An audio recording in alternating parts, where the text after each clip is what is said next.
বিশেষ করে আমার অগ্রজ শিক্ষক স্যার রামবাবু, তাকে আমার সশ্রদ্ধ প্রণাম আমি নিবেদন করছি। এবং স্বামী বিবেকানন্দ, যার আদর্শ নিয়ে জীবনের ব্রত হিসাবে শিক্ষকতাকে গ্রহণ করেছি, তার কথাই বলবো যে ওঠো, জাগো এবং লক্ষ্যে না পৌঁছানো পর্যন্ত এগিয়ে চলো। অর্থাৎ একজন শিক্ষকের মূল লক্ষ্য হলো শিক্ষার্থীর সর্বাঙ্গীন বিকাশ। সেই বিকাশে সদা সর্বদাই সেই লক্ষ্যে এগিয়ে যাওয়ার নামই হচ্ছে শিক্ষকতা।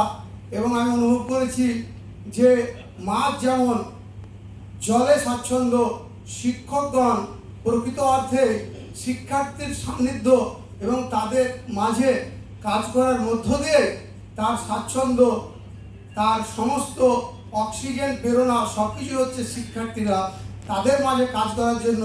তাই বাড়িতে বদ্ধ না থেকে প্রতিনিয়ত ছুটে যেতে ইচ্ছা করে, ছুটে যায় শিক্ষার্থীর সেই কচিকাঁচাদের মুখ প্রদর্শনের জন্য এবং তাদের মাঝে শিক্ষার আলোকে বিস্তৃত করার জন্য। এটাই আমার জীবনের ব্রত। সবাইকে আমার প্রণাম, শুভ সন্ধ্যা।